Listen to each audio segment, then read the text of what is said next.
Si vous n'avez pas vu la vidéo base de la programmation numéro 43, je vous invite à aller la voir avant de regarder cette vidéo parce que je vais me baser sur le même programme et je vais essayer de faire évoluer les choses pour vous montrer une nouvelle notion au niveau des modules.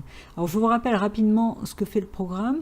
On avait créé un module simple qui ne retourne aucune information et qui n'a aucun paramètre, donc c'est vraiment la procédure toute simple qui permettait de saisir un essai. Alors on avait été obligé de déclarer en global la variable essai. Pourquoi? Parce que dans le module de saisie, on bouclait sur la saisie de l'essai jusqu'à ce qu'il soit correct. Et du coup, dans le programme principal, on appelait saisie. On avait besoin de tester aussi la variable essai, d'où le fait qu'elle était en global. Donc on appelait saisie une première fois avant la boucle et on appelait saisie une deuxième fois dans la boucle pour pouvoir saisir plusieurs essais.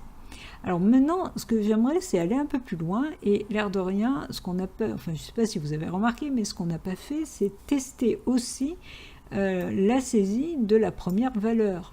Imaginons que le premier utilisateur saisisse autre chose qu'une valeur entre 0 et 100. C'est un petit peu dommage parce que du coup on ne pourra jamais trouver la valeur.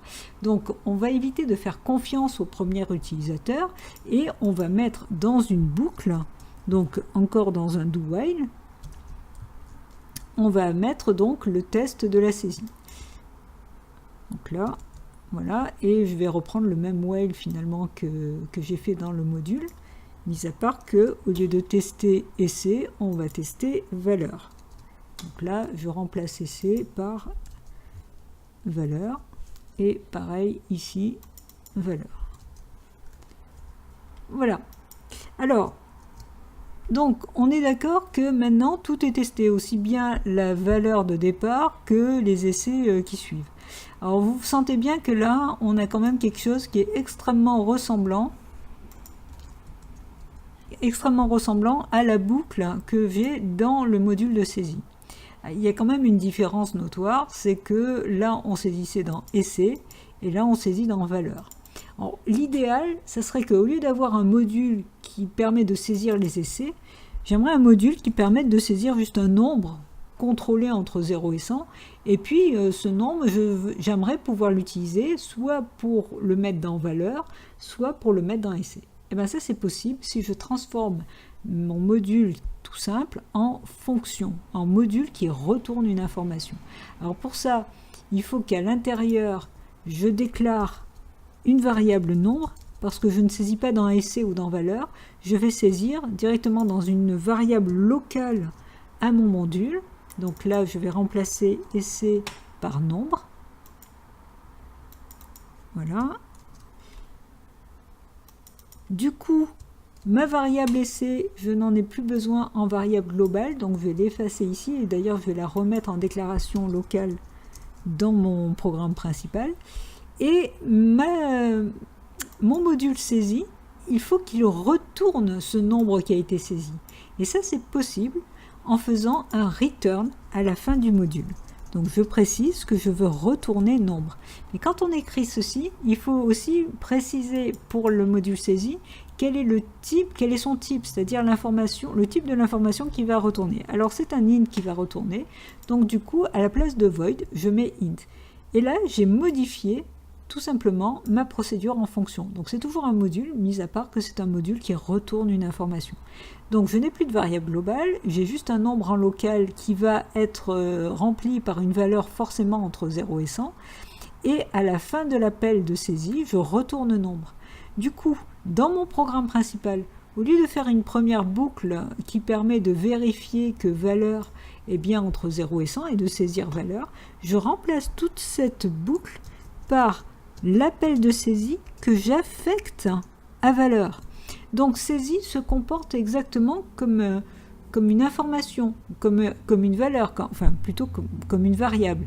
Donc saisie, étant donné qu'il me retourne un nombre, ce nombre qui est retourné va être affecté dans valeur. Du coup, je peux faire la même chose pour l'essai, c'est-à-dire qu'ici, saisie, je vais l'affecter à ma variable locale essai. Essai va être valorisé avec la saisie du nombre qui a été fait dans le module. Du coup, je peux boucler, tester essai avec valeur, et ici, je refais la même chose, c'est-à-dire que j'affecte l'appel de saisie dans essai. Alors la grande différence donc entre un module qui est void et un module qui a un type précis, c'est que vous retournez dans un module qui n'est pas void, vous retournez une information et du coup, il faut l'utiliser comme une variable, c'est-à-dire que vous pouvez l'affecter dans quelque chose, vous pouvez l'afficher, vous pouvez l'utiliser dans un calcul, vous pourriez faire saisie plus quelque chose par exemple. Donc, à condition bien sûr que ce soit un calcul possible, hein, une variable numérique par exemple.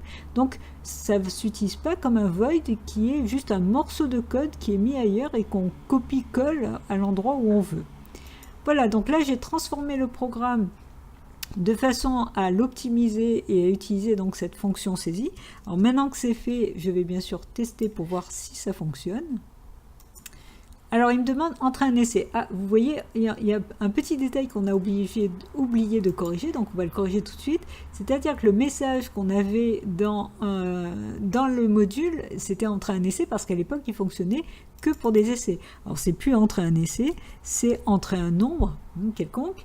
Et puis, évidemment, cette saisie de nombre va servir aussi bien pour la valeur que pour l'essai. Alors, je relance l'exécution. Donc cette fois-ci, il me dit bien entrer un nombre. Donc je vais rentrer un nombre. Alors si je rentre un nombre qui n'est pas possible, vous voyez que dès le début, il me demande, quand saisie est affectée dans valeur, dès le premier utilisateur, il m'empêche de rentrer n'importe quoi au niveau nombre. Donc là, si je rentre par exemple 75, je passe au deuxième joueur. Vous voyez que là, l'écran s'est effacé. Il me demande à nouveau d'entrer un nombre, mais cette fois-ci, c'est l'essai que je veux saisir. Donc là, je vais rentrer par exemple 50.